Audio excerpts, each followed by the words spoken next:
구원은 주님과 우리가 1대1의 관계 가운데 있습니다. 하지만 우리가 주님과 1대1의 관계 가운데 있지만 그 구원을 허락하여 주시는 분은 주님의 소관이고 주님의 권한이고 주님의 능력이고 주님의 은혜이고 주님의 선물입니다. 우리가 구원을 받았다는 것, 우리가 천국에 간다는 것은 하나님께 주신 우리의 선물이죠. 그러니까 이것을 우리가 주님의 이 권한이기 때문에 우리가 마음에 안 든다고 또 우리가 어떠한다고 해서 주님 앞에 따질 수 있는 것은 사실 아닙니다. 하나님께서 주시는 그 놀라운 은혜를 그저 우리가 이렇게 예배드리고 구원을 얻은 이 구원의 감격 가운데 그 확신 가운데 살아갈 수 있다라고 하는 놀라운 은혜, 그 은혜가 있다라는 건 참으로 감사한 일이죠. 그래서 우리가 순간순간마다 하나님의 능력이고 하나님 주신 선물이기 때문에 그 순간마다 감사하고 감격하고 기뻐해야 되는 게 바로 이 구원의 감격이고 구원의 은혜일 것입니다.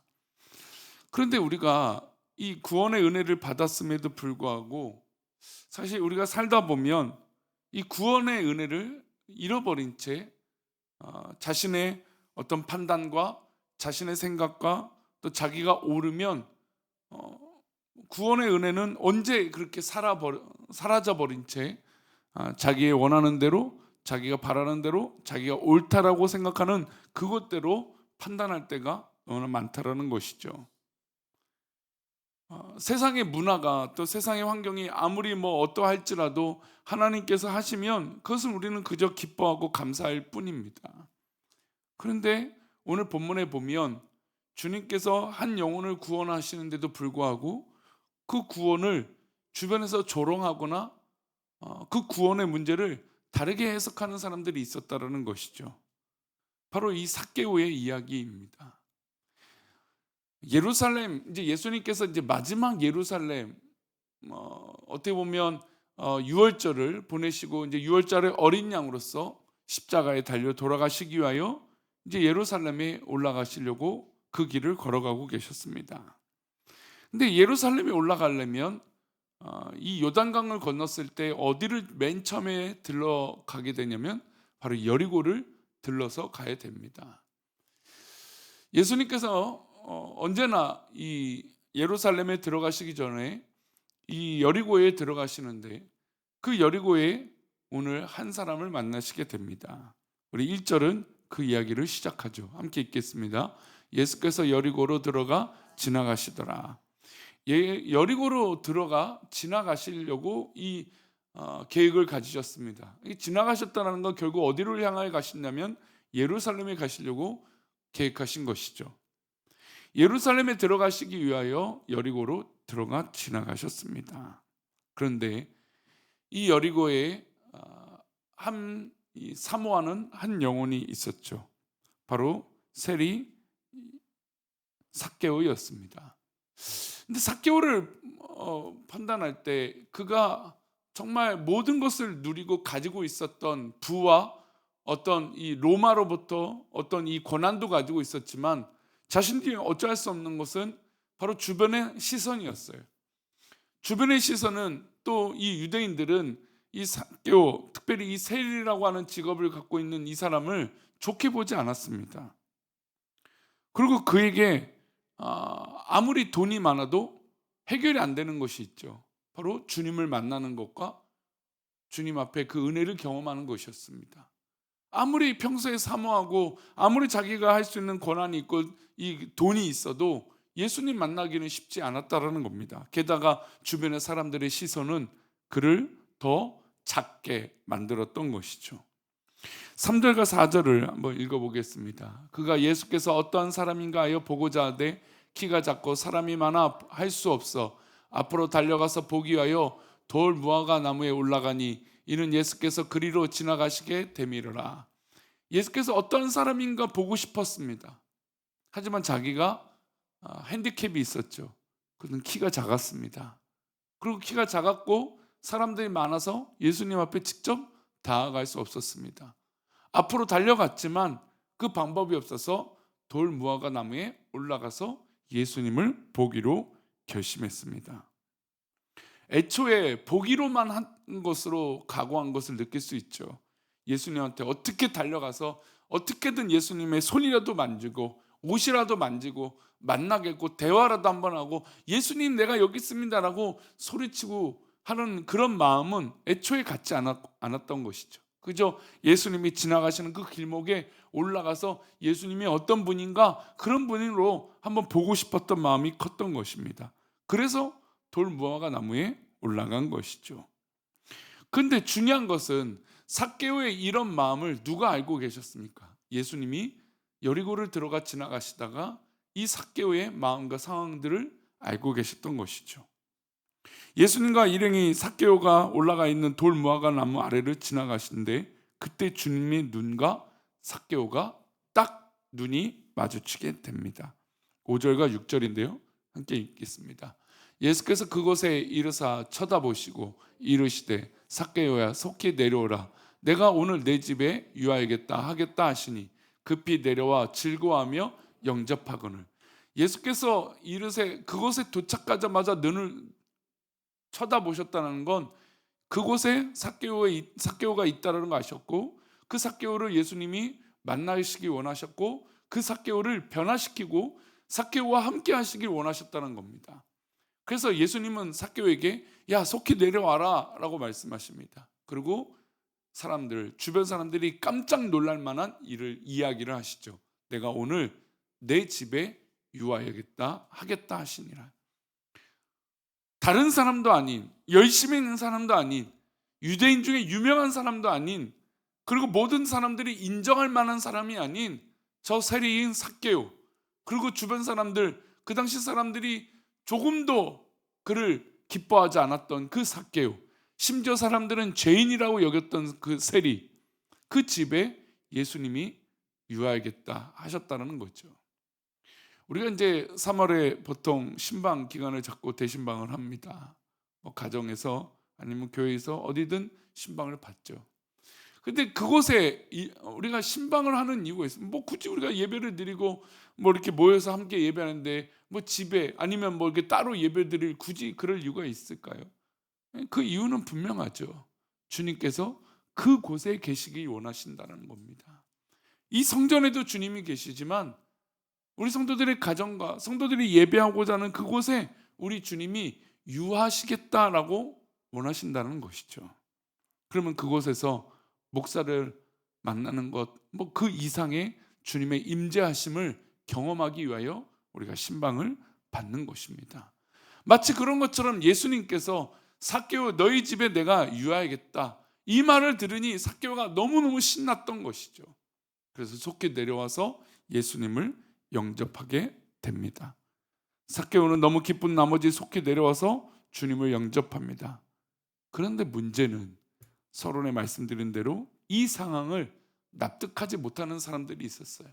자신의 판단대로, 자신의 생각대로, 자신이 가지고 있던 어떤 그런 배경대로, 환경대로 이 상황을 이해하지 않았습니다. 7절을 보겠습니다. 뭇 사람이 보고 수군거려 이르되 저가 죄인의 집에 유하려 들어갔도다 하더라. 어쩌면 주님의 입장에서 죄인의 집에 들어가는 건 모든 인류와 모든 인간들에게 해당되는 말씀일 겁니다. 그러나 이렇게 수군거리는 사람들은 자신들이 옳다라고 여기는 것이고 그리고 그 영혼을 바라보는 것이 아니라 그 사람, 즉 삭개오가 가지고 있던 그 직업, 배경, 환경 그리고 그가 갖고 있는 컴플렉스 모든 약함들을 통틀어서 이야기하고 있는 것이죠. 그래서 수군거립니다. 야, 저자가 저 죄인의 집에 들어간다. 사람들의 태도를 보십시오. 그들의 하는 말을 들여다보십시오. 사람들이 수군거리면서 삭개오를 죄인이라고 단정짓고 있습니다. 이미 그들의 마음에서부터 삭개오와 자신의 삶을 구분짓는 것이죠. 그를 죄인이라고 부르는 순간 나는 어떤 사람으로 여겼던 것일까요? 자기들은 죄인이 아니라고 여긴 것입니다. 우리가 보통 어려움의 마음이 있고 여러 가지 마음의 갈등이 있을 때 우리는 어떤 마음이 어렵냐면 나는 옳다, 나는 맞다라고 하는 생각 때문에 그래요. 이건 문제가 있고 저 사람은 문제가 있기 때문에 이건 아니다라고 얘기를 하죠. 여러분 주님의 품 안에 우리가 판단한다면 이 사람도 죄인이고 저 사람도 죄인이고 나도 죄인 아닙니까? 주님께서 부르신다면 우리 모두 다 연약한 죄인이고 구원받아야 할 죄인입니다. 그런데 어느 순간부터 우리는 나는 의롭고 나는 맞고 나는 옳아. 여러분, 한국 사회를 보면 편가르기가 심하지 않습니까? 양극단으로 치우치지 않습니까? 여러분, 누구랑 어떤 사람과 생각이 다른 사람과 대해 보십시오. 그 생각이 조금이라도 좁혀질까요? 그렇지 않죠. 마치 좀 그런 상황이에요. 이렇게 편가르기가 시작된 것입니다. 그 어느 누구도 삭개오의 내면에서 일어나고 있는 갈등, 그 영혼의 문제, 그가 예수님을 얼마나 사모하고 있는지 그것에 대한 관심은 없는 것이죠. 그는 세리이고 죄인이라고 단정짓고 나와 다른 사람이라고 그 주변의 사람들은 수군거리기 시작했던 것입니다. 그런데 주님만은 다른 것이죠. 주님은 그 삭개오의 영혼을 들여다보신 것입니다. 삭개오의 회개를 받으시고 그와 동네 사람들에게 선포하십니다. 어떤 선포를 하느냐? 그 동네 사람들이 깜짝 놀랄 만한 선포를 하시죠. 9절입니다. 예수께서 이르시되 오늘 구원이 이 집에 이르렀으니 이 사람도 아브라함의 자손임이로다. 주변의 사람들, 수군거렸던 사람들은 조금도 동의하지 않았던 거예요. 그러나 주님은 그 삭개오 그 영혼을 바라보고 계셨던 것이고 그에게 구원을 허락하시고 이 사람도 아브라함의 자손으로 하나님께 구원받은 백성이다라고 선언하신 것이에요. 우리 또한 그러지 않습니까? 이 새벽에 기도하는 우리 또한 하나님의 자녀이고 하나님의 백성이고 우리 또한 하나님의 구원을 임한 하나님의 구원을 받은 존재들이라는 것이죠. 그렇다면 유대인들은 스스로 아브라함의 자손이라고 여기고 삭개오는 아브라함의 자손이 아니라고 선을 그었지만 그래서 수군거렸지만 주님은 이 사람도 아브라함의 자손이라고 선포하신 것입니다. 우리가 잘 알다시피 에베소서 2장 14절에는 이 모든 갈등의 문제들을 이렇게 헐라고 얘기하고 있습니다. 함께 읽겠습니다. 그는 우리의 화평이신지라 둘로 하나를 만드사 원수가 된 것 중간에 막힌 담을 자기 육체로 하셨다.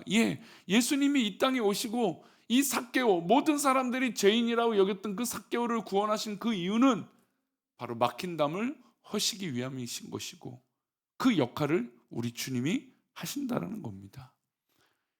이것에 대해서 어느 누구도 토를 다룰 수 있는 것이 아니고 어느 누구도 뭐라 할 수 없는 것이에요. 그리고 이 구원을 누구보다도 누가 받았습니까? 삭개오도 받았지만 우리 또한 받은 거 아닙니까? 그러니 우리가 이 구원의 선물, 이 막힌 담을 헐어버리신 이 구원의 은혜를 받은 우리인데 우리 가운데 언제부터 인간의 기준으로 사람들을 판단하고 정죄하고 또 우리의 기준으로 우리 스스로 나만 의롭다, 나만 옳다라고 여기는 것이 있는 것은 아닌지, 때로는 신앙적 선을 걷고 편가르기를 하고 있는 것은 아닌지, 우리 주님께서 이렇게 말씀하신 걸 잊지 마십시오. 이 사람도 아브라함의 자손이다. 우리도 아브라함의 자손이라면 우리 주변도 아브라함의 자손이 될 수 있습니다. 그러니 우리 가운데 정말 그 영혼들을 바라보는 믿음의 눈이 열려서 그 영혼을 불쌍히 여기고 긍휼히 여기고 하나님 그들에게 하나님의 은혜가 이 집에 있기를 바라고 또한 그 은혜가 나에게도 있게 해달라는 그 간절한 사모함으로 승리하는 저와 여러분 되시기를 축원합니다. 기도합니다. 하나님 아버지, 주님께서는 이 시간 우리를 만나시기 위하여 이곳을 우리 성전을 지나가시고 계시는 줄 믿습니다. 이곳을 지나가고 가시는데 누구야 우리의 이름을 나의 이름을 부르시며 우리 집에 거하시고 원하시는 줄 믿습니다. 하나님 이 은혜를 하나님 누군가에게 또 다른 사람이 아닌 내가 그 은혜를 누리고 나도 죄인입니다 라고 고백하는 그 은혜가 있게 하여 주셔서 그 구원의 감격, 그 구원의 선물, 그 놀라우신 주님의 구원하심을 우리가 누리고 기뻐하게 하여 주옵소서. 삭개오가 예수님께서 너희 집에 유하시겠다라고 하는 그 말씀을 듣자마자 기쁨으로 그 무화과 나무에서 내려왔던 것처럼 이 기쁨이, 이 은혜가 우리 가운데, 오늘 가운데, 우리의 삶 가운데 있게 하여 주옵소서. 그렇게 인도하여 주실 것을 믿사오며 거룩하신 예수 그리스도 이름으로 기도 올렵나이다. 아멘.